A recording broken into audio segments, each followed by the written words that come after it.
La dernière fois que Karine Esquivillon a été aperçue vivante, c'était le 27 mars dernier, à son domicile situé dans le hameau de Maché, en Vendée.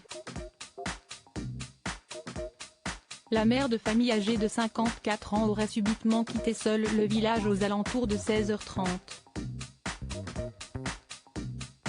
Son mari, Michel Pial, avec qui elle vivait tout en étant séparée de lui, a signalé sa disparition le 3 avril et depuis, une information judiciaire pour enlèvement et séquestration a été ouverte par les autorités judiciaires. Mais pourquoi a-t-il attendu plusieurs jours avant de se manifester auprès du commissariat? D'après ce qu'ont rappelé nos confrères de BFM Télévision ce lundi 22 mai, l'homme a une théorie surprenante qui pourrait expliquer ces quelques jours de flottement. Il raconte qu'il est sorti dans le jardin pour chercher un chat qui s'était enfui et lorsqu'il est rentré, il dit qu'elle avait disparu.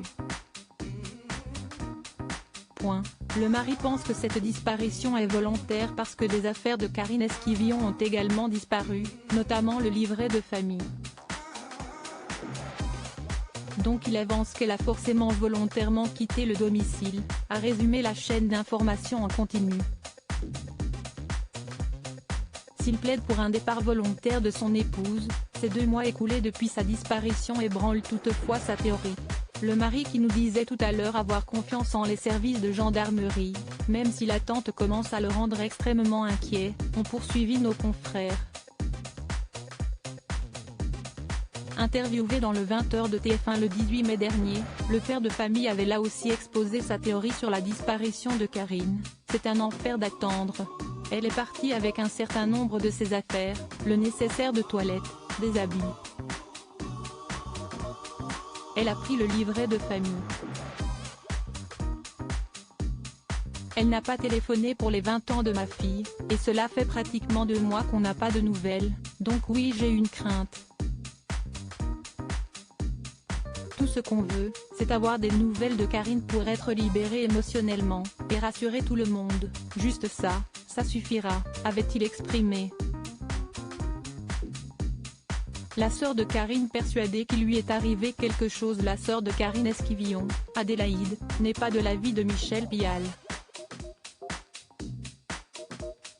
Elle estime en effet que sa sœur a été victime de quelqu'un ou de quelque chose, si est une maman présente au quotidien pour ses enfants, sa famille, sa maison.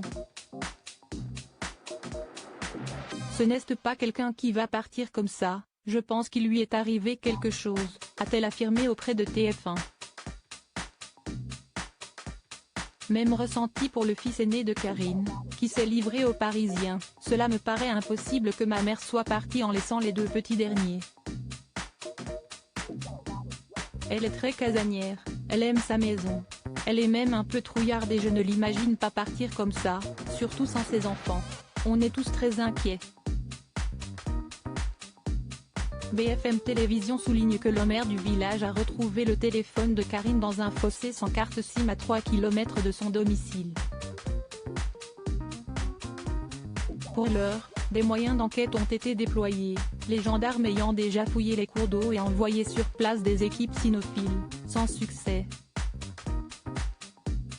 Un appel à témoins a été lancé, indiquant que Karine est une femme mesurant 1m67, mince, avec des cheveux noirs, mi-longs et frisés, portant le jour de sa disparition des boucles d'oreilles, des bagues fantaisie, un pull gris, un pantalon et un manteau noir, ainsi qu'un sac à main noir avec une chaîne.